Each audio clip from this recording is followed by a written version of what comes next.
Parlons de la Libye alors. Parlons de la Libye et d'Obama. Bien, malheureusement, il faut se rendre à l'évidence. On est rentré dans le piège. On a cru qu'avec des pistolets à eau, on pouvait abattre des mirages flambant neufs de Sarkozy. On a pris nos rêves pour la réalité. La réalité se rappelle à nous. Le sang coule. Comme d'habitude, le pétrole qui coule ou qui ne coule pas pèse plus lourd que le sang qui coule ou qui ne coule pas. Sarkozy gesticule. Les Anglais lui ayant préparé ce chemin, chacun sait que le fusil va rester au pied, qu'on fait du vent avec la bouche et que quelque part on abandonne les Libyens à leur sort. Honnêtement, sur une base d'analyse de grille que j'appellerais simplement marxisante, dans un sens ou dans l'autre, on peine à s'expliquer le silence d'Obama, qui pourtant pourrait facilement demander aux Égyptiens d'intervenir très légitimement en tant que voisins, en tant que peuple de 83 millions d'âmes qui dispose d'une brillante aviation en parfait état de marche, face à 370 avions de la chasse libyenne kadhafiste qui fonctionnent que pour la moitié à ce qu'on sait. Donc j'entends, Obama n'a aucune excuse à ne pas appeler les généraux égyptiens à agir, et ce depuis plus de 15 jours.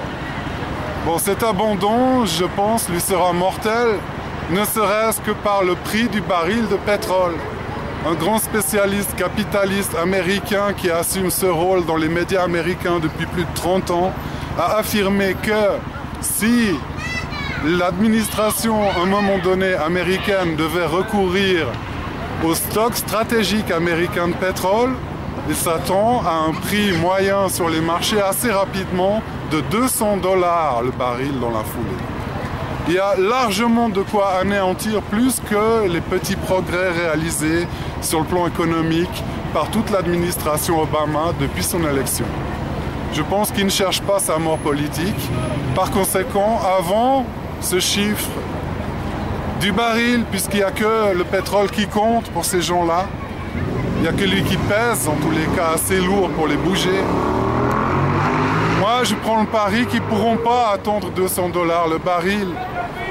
Mais faudra-t-il attendre que tous les Libyens soient torturés dans les caves, comme tant d'autres y ont été pendant 40 ans déjà, pour que quelqu'un enfin bouge, si possible depuis les pays voisins, comme je l'ai dit. La Tunisie n'a pas une armée énorme, mais elle a de quoi sauver au moins les berbères de Nalout et écraser la piste d'aviation voisine de Radames. Voilà, chacun peut jouer son rôle. Et quant aux violations du droit international, on les a déjà violées, les règles internationales pour la Bosnie, me semble-t-il, et avec moult raisons. Il s'agirait de s'en rappeler. Il y a des précédents. Pourquoi ne pas violer le droit international quand le ciel le réclame, quand les âmes le réclament, quand tout le monde entier le réclame quelque part? Sauf les gestionnaires, évidemment. Puisque les amis et les ennemis, c'est bon pour les peuples. Les États n'ont que des intérêts. Alors ce que je ne comprends pas actuellement, c'est que leurs intérêts à très moyen terme sont en complète contradiction avec leur gestion du court terme. Voilà, j'arrête là-dessus. Merci.